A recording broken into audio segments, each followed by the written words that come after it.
Hello, my name is Matthew, and we are on shelf 17 of my tiny house library tour. And we're now on the other side of the house, and this shelf is below and behind my little staircase here for me to get up into my loft. And so I'm not really sure how this is going to go. Um, if you're interested in any of these books, please let me know. You can send me an email. We can work something out, and you will be supporting my plans to visit Spain. I also have a GoFundMe link if that's something that interests you as well. But let's see what we have underneath. It's Daphne. Uh, and so we have art books, and unfortunately, I no longer have some of my favorite art books, and so some of these is going to be a pitiful display. But this is uh, strange and gorgeous, and really a mystery to me. But this is the Codex Seraphinanius, but it's this big art book, and I'll show some.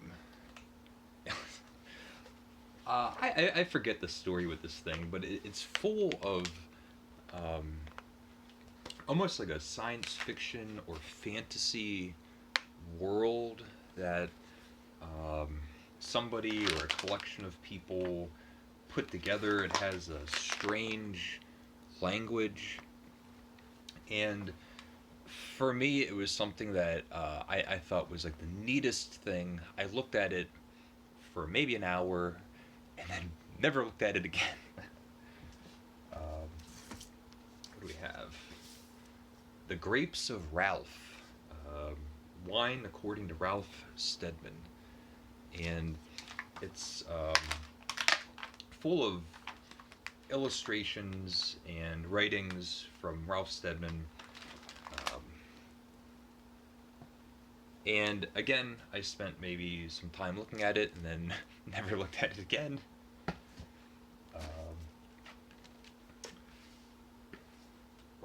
Warhol. So I bought Andy Warhol. A cat here. And I still like Andy Warhol. I think he's a interesting figure. I like him more as a character than I can say that I actually really appreciate his artwork. But whatever. Let's see.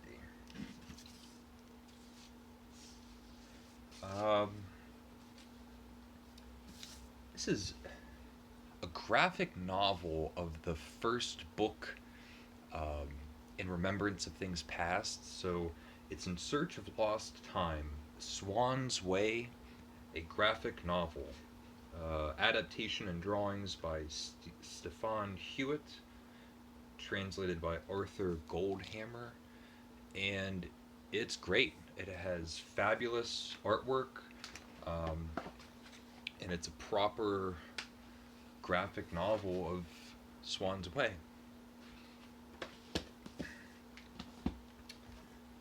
Let's see.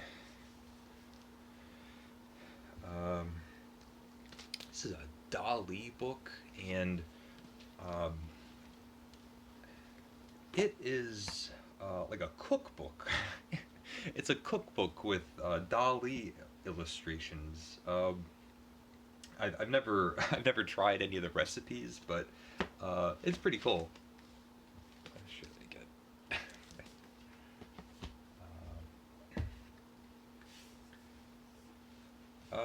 This is it's a box set of the late work of Andy Warhol.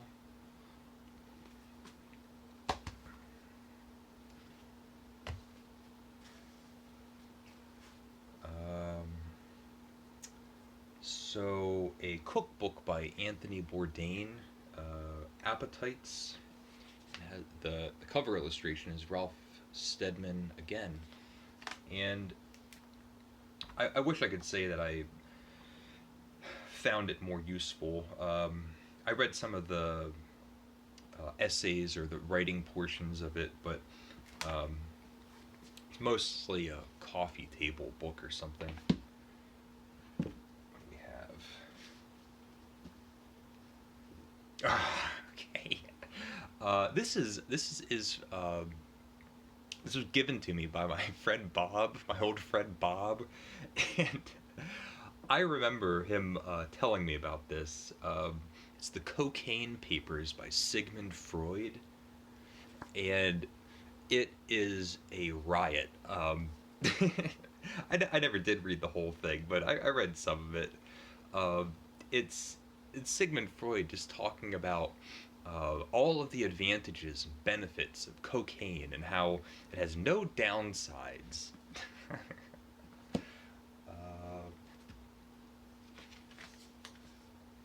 let's see.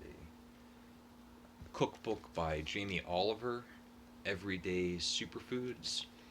Um, and again, I kind of wish it was more useful. It has such a wide variety of ingredients that are so specific to the recipe that I didn't find it to be as useful every day as I thought maybe it would be.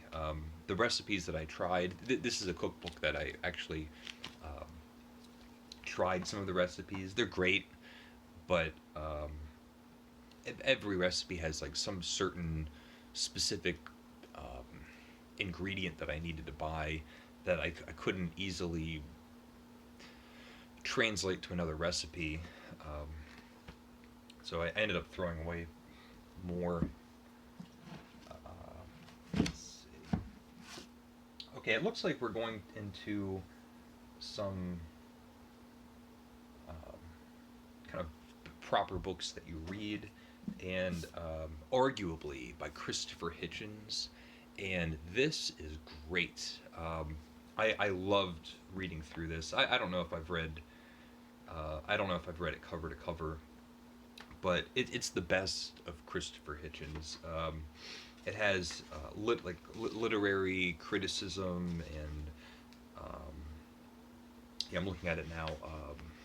Like American biography, essays, um, literary criticism, opinion pieces.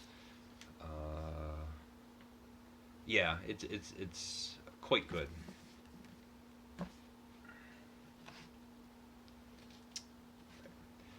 Absolutely fabulous. One of the best biographies I've read. I haven't read many, but this was just remarkable. And it's Richard Ellman's biography of James Joyce.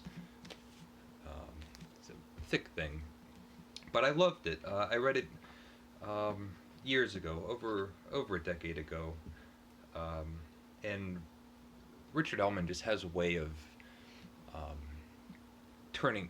I've read a few of his biographies. Uh, he wrote the biography on Oscar Wilde as well. So let's see.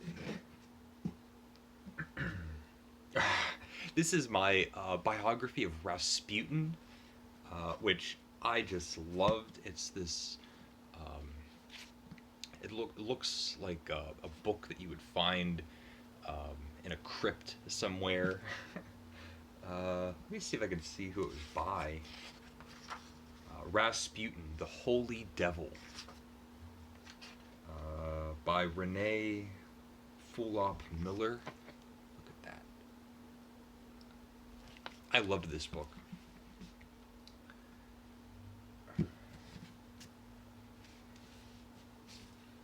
Here I Am. I think this is the most recent novel by Jonathan Safran Foer. Um, I gave up on it. I read maybe a quarter of it or something, and just lost interest. I read his first two books, Everything is Illuminated, and um, Something Incredibly Loud, or something like that. I read those two books. This one, I don't know. Maybe if I give it another shot, but I didn't finish it, and I didn't remember it being memorable.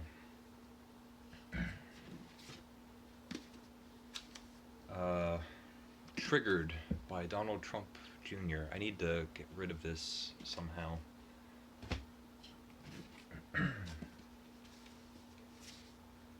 Lincoln in the Bardo by George Saunders. I still need to read this. This is one of those books that I bought because everybody was talking about it. And at some point I picked it up and just I didn't even start it. So one of the most useful books I've ever bought. For every book in my tiny house library, this was one of the most instrumental to um, almost every other book here. And this is From Dawn to Decadence, 1500 to the Present, 500 Years of Western Cultural Life by Jacques Barzun. And um, I just found this to be a well of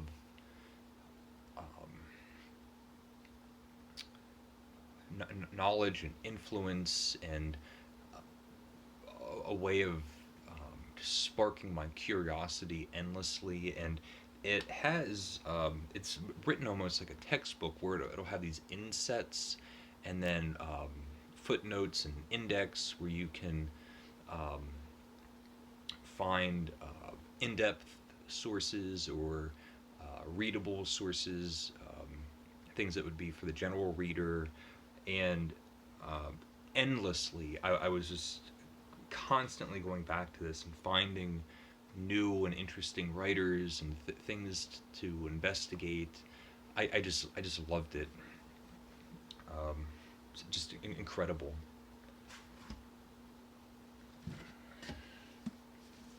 Um, I guess this is a contemporary writer that's still writing. This is The Bone Clocks by David Mitchell.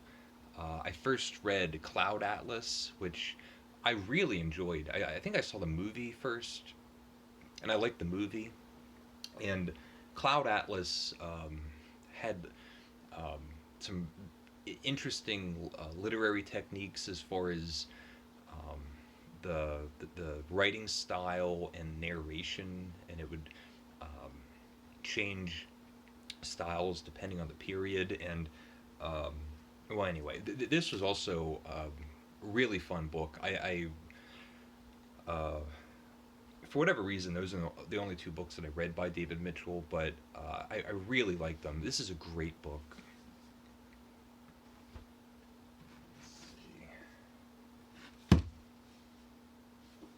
Um, a Supposedly Fun Thing I'll Never Do Again, Essays and Arguments by David Foster Wallace.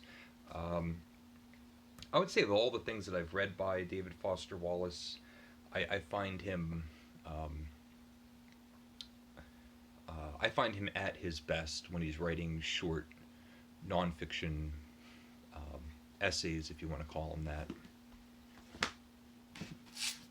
that. uh, this is the book that started my love of Samuel Taylor Coleridge, and this is Coleridge, Early Visions by Richard Holmes. And this was a recommendation. This actually might be Bob's book. I think this is Bob's book. My old friend Bob. It's a illustration. Um, and I loved it. I remember being disappointed at the end to find out that it was a two-part biography. I didn't realize at the time. And so this book ends in basically the middle of Coleridge's life, but I love it. I'll never get rid of this book. Daphne? This was a gift from an old coworker, and it's Innocents Abroad by Mark Twain. And it's just a handsome hardback book. Really, really beautiful. I never touched it or opened it. I've read Innocents Abroad, and it's one of my favorite books by Mark Twain.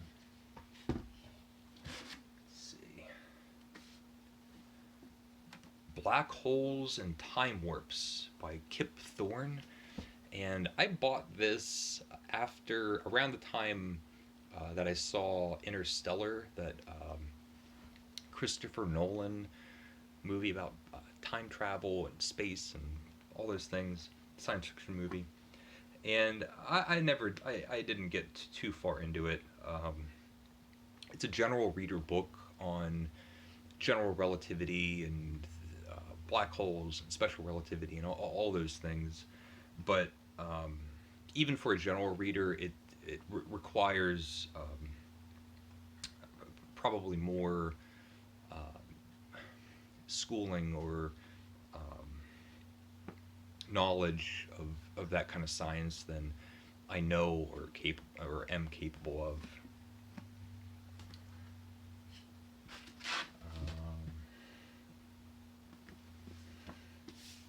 I thought black holes was going to be maybe something closer to like a Brian Greene science book. This is a pretty serious science book.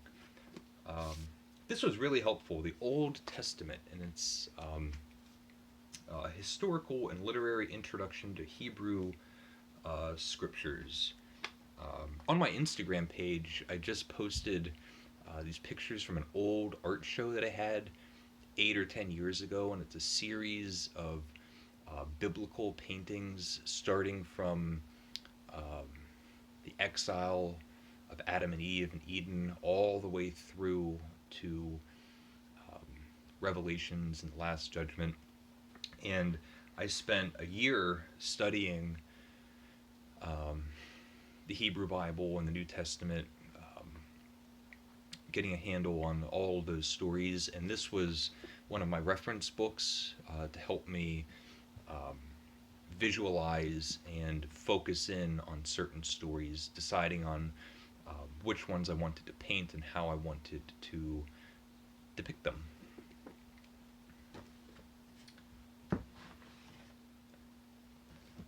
Two books of Hunter S. Thompson, and we have The Great Shark Hunt and The Proud Highway.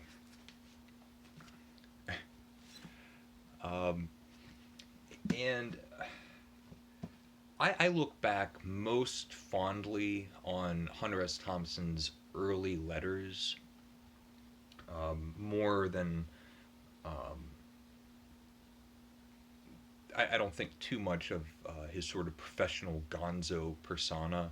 I did find a lot of sincerity and ambition and work ethic in his letters that um, were just insightful and funny in a way that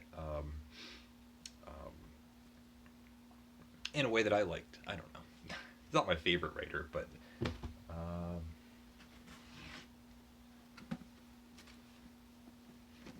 maybe the most influential book ever written. This is Euclid's Elements, and it's great fun. It has, it's just the workbook, and